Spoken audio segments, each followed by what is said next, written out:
नमस्कार, मी भाऊ तोरसेकर. तुम्ही बघत आहात प्रतिपक्ष. मित्रांनो, भुकेलेला माणूस असतो ना, खूप भुकेने व्याकुळ झालेला, त्याला एक कुठचातरी भाकरीचा, चपातीचा, पावाचा, सुका दगडासारखा सुकलेला कडक तुकडा मिळाला तरी तो इतका सुखावतो. तो तुकडा दाताने चावून चावून तुटत नसतो, पण तरीही तो चावून गिळण्याचा, खाण्याचा प्रयत्न करतो, इतका तो भुकेलेने व्याकुळ झालेला असतो. नेमकी तीच परिस्थिती अनेकदा आपल्या मराठी पत्रकार किंवा ज्या वृत्तवाहिन्या, माध्यमं त्यातले लोक आहेत त्यांची होते.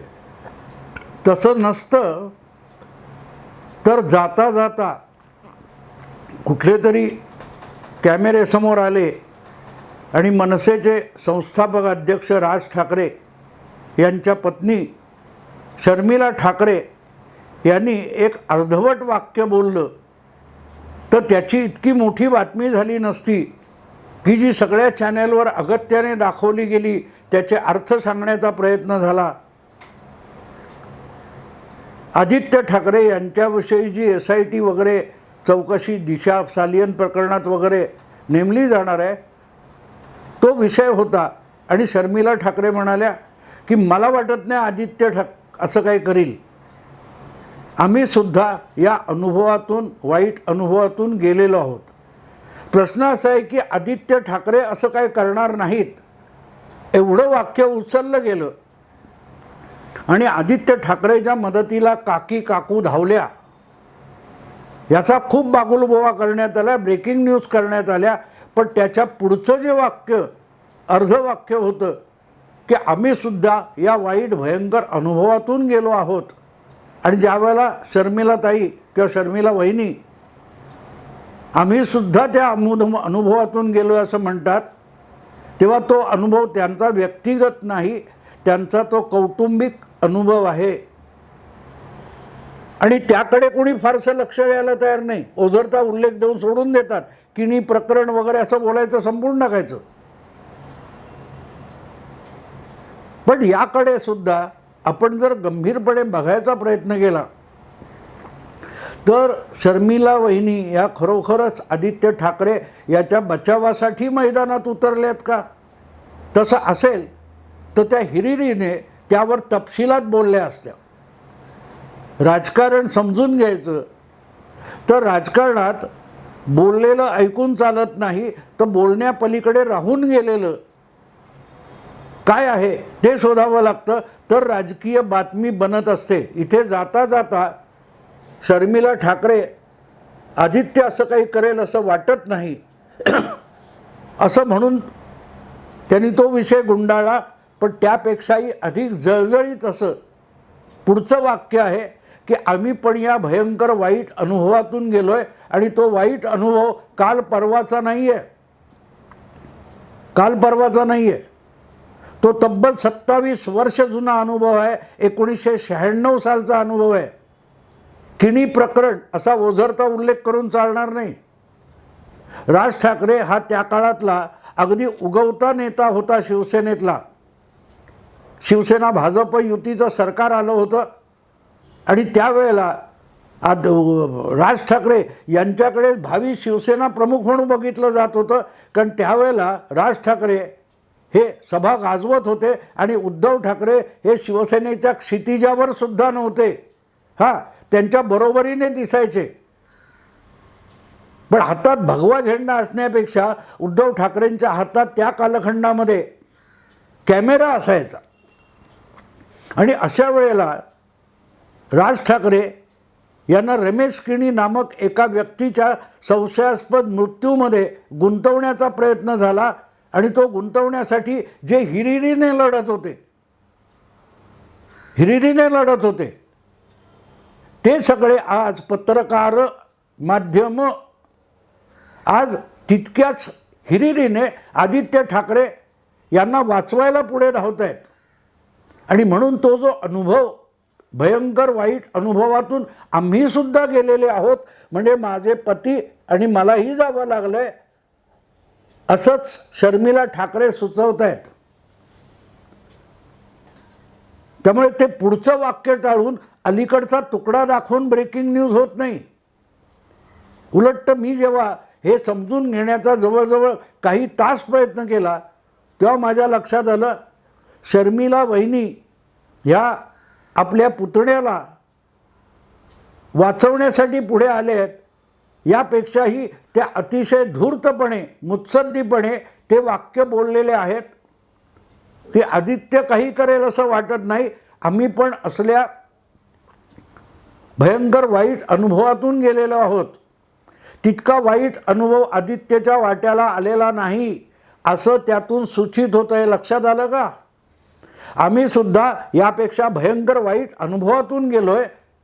ज्या प्रकारे त्या कालखंडामध्ये 1996 पासून जवळजवळ 98 पर्यंत 2 वर्ष राज ठाकरे यांना राजकीय क्षितिजावरून मावळून टाकायचं, अस्त करायचा त्यांचा, यासाठी सगळी माध्यमं राबत होती. अग्रलेखच्या अग्रलेख लिहिले गेलेत, बातम्याच्या बातम्या रंगवल्या गेलेत, कुठलाही पुरावा न देता कोर्टामध्ये वारंवार राज ठाकरे, आज जे काय तो रशीद खान पठाण आणि निलेश ओझा या दोघांनी जी याचिका केली आहे तशा याचिका रोजच्या रोज निखिल वागळे यांच्या मावशी मानाव्यात अशा पुष्पा भावे कोर्टात घेऊन जात होत्या. शीला किणी ही त्यातली जी विधवा महिला होती, रमेश किणीची पत्नी, तिला घेऊन छगन भुजबळ विरोधी नेता आणि सगळे पत्रकार अखंड नाचत होते. आज कोणाच्याही लक्षात नाही.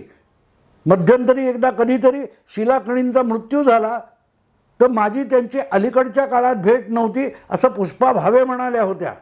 आज त्याही हयात नाही आहेत. पण सांगायचा मुद्दा असा, जेव्हा शर्मिला वहिनी म्हणतात की आम्ही या भयंकर वाईट अनुभवातून गेलोय, तेव्हा 2 वर्ष पेक्षा अधिक काळ राज ठाकरे यांना रमेश खिणीच्या खुनात मुख्य आरोपी म्हणून गुंतवण्याचा आणि अटक करून ताब्यात घेऊन चौकशी करण्याची मागणी वारंवार कोर्टात केली जात होती. आणि मला तर आठवतं स्पष्टपणे की शेवटी एकदा मॅजिस्ट्रेट कोर्टातल्या न्यायाधीशांनी सांगितलं, पुष्पा भावेंना परत आलात तर न्यायालयीन कामकाजात व्यत्यय आणता म्हणून तुमच्यावर कारवाई करायला लागेल. यांच्या मागणीसाठी हायकोर्टाने CBIकडे प्रकरण सोपवलं होतं आणि CBI कोर्टाने सांगितलं की चौकशी होऊन गेलेली आहे. लक्षात ठेवा, रमेश किणी प्रकरणाची चौकशी होऊन गेलेली आहे, ती व्यवस्थित आहे, त्यांच्याविरुद्ध कुठलाही पुरावा नाही. तरीही जनभावना किंवा लोकभावना अत्यंत स्पष्ट व्हावी म्हणूनच CBIकडे हे प्रकरण आम्ही सोपवतोय. आणि CBIकडून क्लीन चिट मिळाली होती, तरी पुष्पा भावे आणि हे सगळे निखिल वागळे आणि सोकॉल्ड पुरोगामी पत्रकार परत राज ठाकरेंना संपवण्याचे उद्योग करणारे माध्यमातून बातम्या चालवत होते. आज तेच लोक आदित्य ठाकरेवर पांघरूण घालायला धडपडतात. हा जो फरक आहे तो जोडूनच शर्मिला वहिनींच्या त्या पुढल्या अर्ध्या वाक्याचा विचार करायला लागतो. आम्ही या भयंकर वाईट अनुभवातून गेलेलो आहोत. आज मुख्य माध्यमामध्ये, वर्तमानपत्रामध्ये, चॅनेलवर गेल्या 3-2.5 महिन्यामध्ये जेव्हापासून हा अर्ज काय तो त्या रशीद खान पठाणने हायकोर्टात दाखल केला आहे, त्यापासून मुख्य प्रवाहातल्या माध्यमात कुठेही त्याचा चकार शब्द देणारी बातमी नव्हती, अजिबात बातमी नव्हती. आमच्यासारख्या यूट्यूबर्सने किंवा सोशल मीडियातल्या काही लोकांनी त्याच्यावर आवाज उठवण्याचा प्रयत्न केला. खरं तर सगळ्यात पहिलं प्रकरण, ती याचिका दाखल झाल्याची बातमी मिळाल्यानंतर मी व्हिडिओ केला होता की सुशांत सिंग राजपूत, दिशा सालियनच्या मृत्यूचं भूत परत बाटलीतून बाहेर येणार. नंतर हळूहळू इतर सुरू झाले. पण मुख्य माध्यमात याविषयी चकार शब्द उच्चारला जात नव्हता. हायकोर्टामध्ये याचिका दाखल झाल्यानंतर सुद्धा एक ओझरती बातमी मुख्य प्रवाहात आली, ती आदित्य ठाकरेंनी इंटरप्शन काय म्हणतात, हस्तक्षेप याचिका दाखल केली तेव्हा. परत पुढे काही नाही. आणि आता जेव्हा SIT पर्यंत विषय गेलाय, नितेश राणे आणि हात धुवून मागे लागले, त्यावेळेला मुख्य माध्यमात बातम्या यायला लागल्यात जणू काय काल परवा घडलं. काल परवा नाही घडलेलं. सप्टेंबर ऑक्टोबरपासून चालू आहे आणि आता डिसेंबर महिन्यासकट वर्ष संपायला आलं. 2-2.5 महिने जुनी बातमी आहे, पण मुख्य प्रवाहात चकार शब्द येत नव्हता. आणि म्हणून ही जी माध्यमांची पक्षपाती भूमिका आहे त्याच्याशी जोडूनच शर्मिला वहिनी जे काय बोलल्या पुढचं अर्धवाक्य ते बघावं लागतं. आम्ही यापेक्षा भयंकर वाईट अनुभवातून गेलेलो आहोत.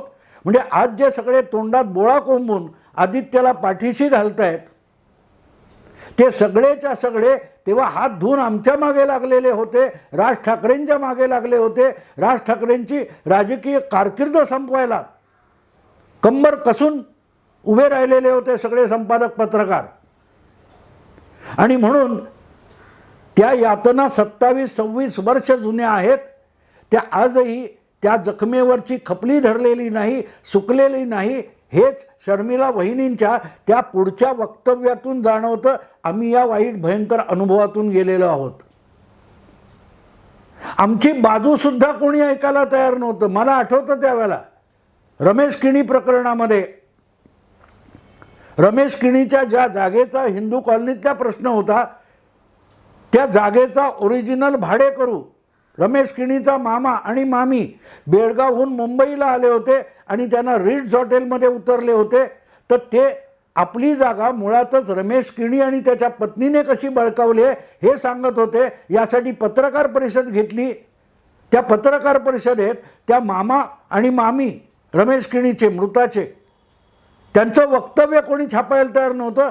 पण प्रश्न काय विचारला गेला की रिट्झ हॉटेलसारख्या तारांकित हॉटेलमध्ये यांना आणलं कोणी, ठेवलं कोणी, त्याचा खर्च कोणी केला, हे प्रश्न विचारले गेले होते. इतक्या चहूबाजूने माध्यम आणि विरोधी पक्ष राज ठाकरेंना संपवायला टपलेले होते. ही बाब लक्षात घेतली पाहिजे. आणि म्हणून ज्यावेळेला त्या शर्मिला वहिनी म्हणतात की आम्ही या वाईट अनुभवातून गेलो, ही बातमी आहे. आदित्यने असं काही केलं असेल असं वाटत नाही असं त्या म्हणतात. त्याचा गवगवा करायचा, पण पुढलं अर्धवाक्य शर्मिला वहिनी का बोलतात हे अतिशय मला राज ठाकरेंपेक्षा त्यांची पत्नी ही अत्यंत धूर्त आणि मुत्सद्दी राजकारणी वाटते.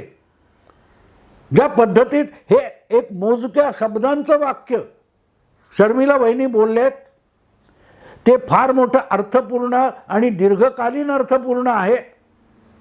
कारण आणखीन एक जुना अनुभव सांगतो जो जवळपास मला वाटते 14 वर्ष जुना आहे. 2009चा. 2009मध्ये ज्या वेळेला शिवसेना सोडून बाजूला झालेल्या राज ठाकरेंनी महाराष्ट्र नवनिर्माण सेना नावाचा पक्ष काढला आणि त्याच्यातर्फे 2009च्या लोकसभा निवडणुका लढवल्या होत्या. त्यामध्ये मुंबई, पुणे, ठाणे काय ते असतील त्या लोकसभेच्या जागा मनसेतर्फे लढवल्या गेल्या. त्यामुळे मुंबई, ठाणे जिल्हा या परिसरातल्या 10 पैकी फक्त एक तो आनंद परांजपे शिवसेनेचा निवडून आला. नाही तर भाजप शिवसेनेचे 9च्या 9 उमेदवार मुंबई, ठाणे पडलेले होते. आणि अगदी सामनामध्ये अग्रलेख आला होता, मराठी माणसानेच शिवसेनेच्या पाठीत खंजीर खुपसला, ज्याचा खुलासा खुद्द बाळासाहेबांना करावा लागला होता. हा अग्रलेख माझा नाही, ही भाषा माझी नाही, जे लिहिलं गेलं ते चुकीचं आहे. मराठी माणसाला सुद्धा तेव्हा उद्धव ठाकरेंचे लाडके संजय राऊत गद्दार म्हणाले होते. आज जे म्हणतात एकनाथ शिंदेने पाठीत खंजीर खुपसला, तेव्हा ते मराठी माणसाने खंजीर पाठीत खुपसला म्हणत होते. पण सांगायचा मुद्दा असा की तो जो मनसेचा फटका बसला आणि मग मराठी माणसाची मतं विभागली वगैरे वगैरे उद्धव ठाकरे बोलले. त्यावर स्पष्टीकरण देताना राज ठाकरे म्हणाले की मग काँग्रेसलाही मराठी माणसंच मत देतात ना, राष्ट्रवादीला मराठी माणसंच मत देतात ना. संजीव नाईक असतील किंवा तुमचे दिनामामा पाटलांचे चिरंजीव संजय पाटील लोकसभेवर निवडून आले ईशान्य मुंबईत, किरीट सोमय्यांना पाडून युतीच्या. आणि इकडे काय त्या सुनील दत्तची मुलगी निवडून आली होती. अशा वेळेला उद्धव ठाकरेंनी मराठी माणसाची मतं दुभागली. तेव्हा राज ठाकरेंनी एक महत्त्वाचा प्रश्न विचारला होता. उद्धव ठाकरेंना पलटवार करताना राज ठाकरेंनी प्रश्न विचारला होता की मराठी मतांनी फिरवलं म्हणता, मग तुम्ही भारतीय जनता पक्षातर्फे महेश जेठमलानी हे उमेदवार होते काय ते वायव्य मुंबई काय उत्तर मध्य मुंबईमध्ये, त्यांना पाठिंबा शिवसेनेने का दिला? महेश जेठमलानी मराठी आहेत का? असा जेव्हा राज ठाकरेंनी प्रश्न विचारला तेव्हा अतिशय खोचक पद्धतीने उद्धव ठाकरे म्हणाले होते की रमेश किणी प्रकरणामध्ये त्या जेठमलानींनी जी बाजू मांडली त्या उपकाराची फेड म्हणून महेश जेठमलानींना पाठिंबा दिला. आज आदित्य ठाकरेंनी असं काही केलं नाही असं शर्मिला वहिनी म्हणतात. पण ज्या वेळेला अशाच प्रकारे राज ठाकरे यांच्या समर्थनाची वेळ आली तेव्हा उद्धव ठाकरे खोचकपणे काय म्हणाले होते? रमेश किणी प्रकरणात जेठमलानींनी वकिली केली राज ठाकरेंसाठी, म्हणूनच त्यांना आज पाठिंबा देतो. तेव्हा नाती पाळली कुठून जातात आणि पाळली कुठून जात नाहीत याचा खुलासा शर्मिला वहिनींच्या या वक्तव्यातून येतो की वाईट वेळ होती तेव्हा आमच्या मागे आदित्यचे वडील उभे राहिले नाहीत. हा वाईट अनुभव आहे, आम्ही त्या वाईट अनुभवातून गेलोय असं जेव्हा शर्मिला वहिनी म्हणतात. आणि म्हणून मला ते राज ठाकरे यांच्यापेक्षा त्यांच्या पत्नी ह्या अधिक मुत्सद्दी आणि धूर्त वाटतात, राजकारणी वाटतात. की जे वाक्य बोललं ते वाक्य अख्खच्या अख्खं घेतलं तर ते आदित्यच्या समर्थनापेक्षा उद्धव ठाकरे हे किती वापरून माणसं फेकून देतात आणि अडचणीच्या वेळेला मदतीला येत नाहीत हे सांगणारं ते वाक्य आहे. आम्ही यापेक्षा वाईट अनुभवातून गेलो आहे. ज्या वेळेला बाळासाहेब पाठीशी उभे राहिले पण भाऊ म्हणून उद्धव ठाकरे उभे राहिले नव्हते.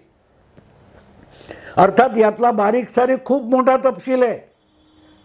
मुळात किणी प्रकरण चव्हाट्यावर आणणारी माणसं ही शिवसेनेच्या त्यावेळेपासून विरुद्ध होती, आज समर्थनाला आहेत. पण ते त्या लोकांच्या हातात हे कोलीत देणारा कोण होता हे सुद्धा कधीतरी राज ठाकरे यांनी जाहीरपणे सांगावं. जे कोणी रमेश किणीच्या नावाने डंका पिटत फिरत होते आणि राज ठाकरेंना संपवायला बघत होते त्यांचा बोलविता धनी कोण होता त्याचा शोध घ्या. शर्मिला वहिनी त्या बोललेल्या नाहीत, ते बोललेल्या नाहीत. बोलण्यासारखं गौप्यस्फोट त्यात आहे. पण असो, आदित्य ठाकरेच्या मदतीला काकू किंवा काकी शर्मिला काकी आल्या असं बातम्या देणाऱ्यांनी जरा डोळसपणे हा सगळा इतिहास तपासून बघितला मग कळेल. शर्मिला वहिनी अत्यंत मुत्सद्दीपणाने एकच वाक्य बोलले, त्यातलं अर्धवरकरणी आदित्यचं समर्थन वाटेल, पाठराखण वाटेल, पण उरलेलं अर्धवाक्य हे उद्धव ठाकरे यांच्या राजकारणाला उघडं पाडणारं वाक्य आहे की जेव्हा गरज होती तेव्हा नाही आले आमच्या मदतीला. आणि नाती कशी एकत्र असतात असले बाईट्स दाखवल्या जात आहेत. कोण कोण शिवसेनेच्या नाही ते बाकी राजकारण असतं, पण अडचणीच्या वेळेला सगळं कुटुंब एक असतं. अतिशय गंभीर स्वरूपाची शस्त्रक्रिया काय पाठीची मणक्याची काय कमरेच्या हाडाची राज ठाकरे यांची झाली.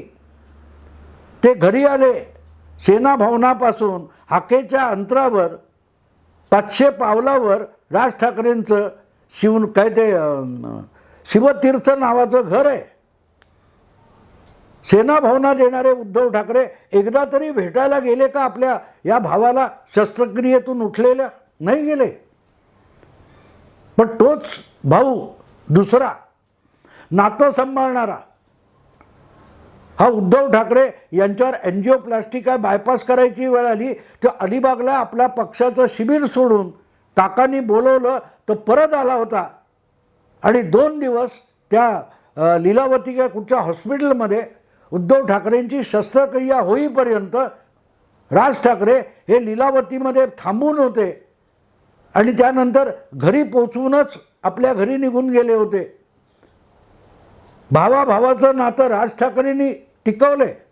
शर्मिला वहिनीसुद्धा त्याच भूमिकेतून बोलत आहेत, पण आतलं दुःख त्या बोलून गेल्या की आम्ही यापेक्षा वाईट अनुभवातून गेलो, कारण आम्ही जितकं आप्त स्वकीय नातं भीतं जपतो तेवढं समोरून जपलं जात नाही.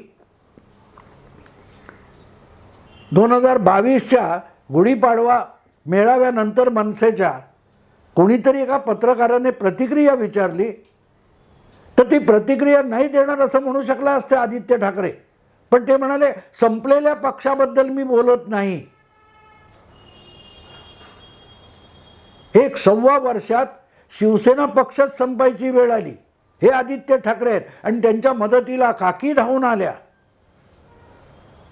काकींचं पुढलं अर्धवाक्य बारकाईने बघा, ऐका, मग समजेल की राजकारणापासून दूर राहून सुद्धा शर्मिला ठाकरे ह्या आपल्या पतीपेक्षा अधिक मुरब्बी आणि मुत्सद्दी राजकारणी आहेत. कारण जे एक वाक्य बोलल्या त्यामधलं 30-35% ही बाजू आहे, पण जवळजवळ 60-65% ती बाजू आहे जी आदित्य उद्धव ठाकरे किंवा त्या सगळ्या मातोश्रीतल्या ठाकरे कुटुंबाला उघडी पाडणारी आहे. मित्रांनो, ह्या तपशील मांडणं आवश्यक वाटलं. आवडलं लाईक करा, शेअर करा, सबस्क्राईब करा. नमस्कार.